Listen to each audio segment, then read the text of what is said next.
Pete Marr here for B-Sides. I'm very excited to have my next guest join us. She's a very talented singer and songwriter. BRATTY, who Hello, what's up? is originally named Jenny Juarez.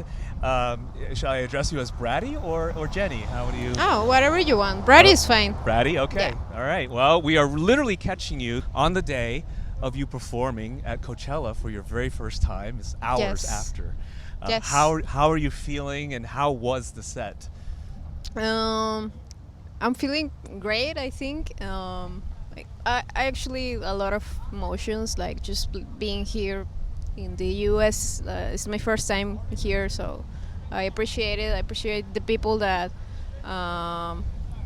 reached the stage and went there, like all the Mexican people and Latinos, and I don't know, it felt great.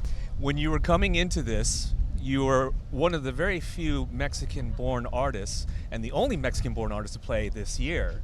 Yes. Right? And that's a big deal. So what was your preparation and what was your mindset in planning for this? Did you say, okay, I'm going to make it super special, or was it just kind of a regular show? No, I think we thought about like playing new songs, like practicing, and about the visuals, but the whole show. But at the end, it goes like really fast, the show. So you never know what's going to happen, and yeah, it's been crazy. I can imagine, especially when you're on stage. You just want to play the songs. Yes. Were you able to see the crowd? Because a lot has been spoken about how accessible your music is. If we listen to the music itself, we can certainly hear the influences. It's very universal, right? Always some Phoebe Bridgers is in there and so forth and so on, but you're Yes. singing in your native language. So when you were looking at the crowd, did you see the mixture and diversity of the audience? Yeah, I saw more Latinos, but I saw everything in there. Yeah. So that was interesting. I mean, there's people who's maybe waiting for the next band, or there's people who like there's curiosity about the artists. At the end, it's a festival, so you have to like meet new artists, and that's the purpose. And Right. saw a lot of new people that I hope they like the show. You just released a new single, Radio, which is so good. And Thank you. it's new music that's literally months after the EP. Es mi Yes. fiesta y si quiero algo un. Was that part of that EP, or is this more recent? Radio, I think I wrote it like 8 months ago, I think so. Oh, It okay. wasn't that long ago. It was the last song I wrote for the album, and it was the first song that came out. So that's interesting. Is that part of new material that's going to come later? I feel like you just released the EP and now you have this Yes, new song. it's the first single of the third album that is coming out this year. So we're excited about that. Amazing. Now, what will be different about this new album that you haven't done in the previous two? I think I talk about new topics, like just being an artist in this industry, like being a woman, growing up. I talk about my insecurities. I think I talk a lot about my interior self, and that's a thing I haven't done that much before in this album.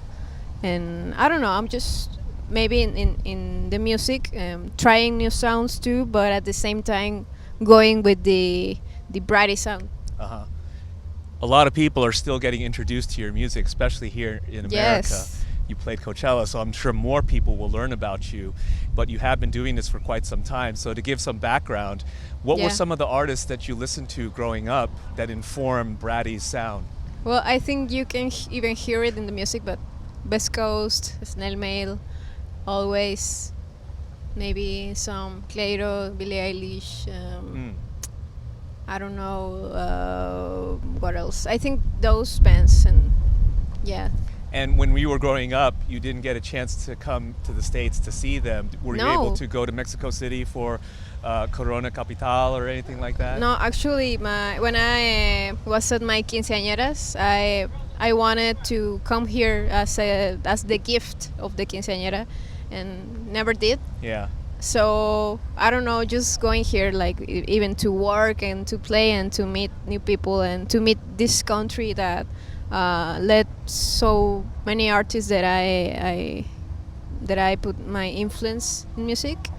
I don't know, it's really special. A lot of people categorize your music as bedroom pop, so I can imagine that you were working very hard by yourself to create this music. Yes. And then to get the call and an email or whatever that you're getting signed to Universal Music must have been a very big deal. Yeah, I think it was like the thing that helped me like to make it serious, make this more serious, and was like, okay, this is going to another place that I didn't expect it to be, but I'm going to do it. Were you driven by the success, especially during the pandemic when a lot of people learned about your music going viral and things? Yes, I think in my life I always have just tell the universe like do whatever you want with me, and if people want me to be there, I'm going to be there. I'm going to learn. I'm going to try my best at the end, and I think that that's like mi lema, por así decirlo. Yeah, at the end I like just go with the flow, and no, I don't know. The universe wanted me like to be here at Coachella, Yeah. and it happened. I'm here, so I'm just really excited for where it's to come, where it's that I'm learning. But you're also working very hard, so the universe is Yes. putting it out there, but you're trying to go in that direction too. I imagine that it must be very thrilling for you to be here today, especially when recording this that Boy Genius is playing. Even speaking in English is new to me. Like doing interviews in English. It's, Really? Yeah, because the only English I talked was like when in high school, like in presentations or exams. Well, your English is fantastic. Thank you so much. What do you envision now that you have this foundation of recognition here in America specifically? What do you think maybe a year or 2 years down the line Bratty will be?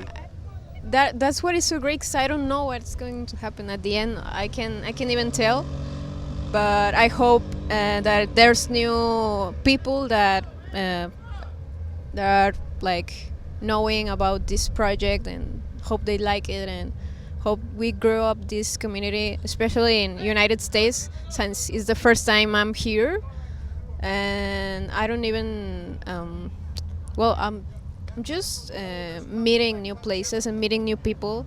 It's just great. So Yeah. hope that people like the music and follow the music. Did you have anything in your dreams of what America would be like, and how's Yes. it been so far?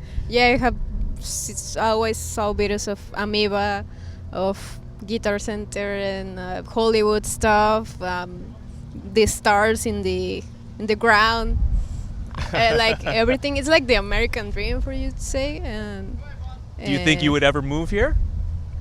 I don't know. I don't think so. Still, but Still time. who You who need knows? to, Who you- knows? You need to see what happens and how it goes. Yeah, I'm just. It's like my third day here, so I'm going slow. I'm very happy to meet you, and I really enjoy your music. Appreciate you Thank you. doing this, Thank you. and best of luck with everything. Thank you. Thank you It for is the interview. Bratty right here on B-Sides.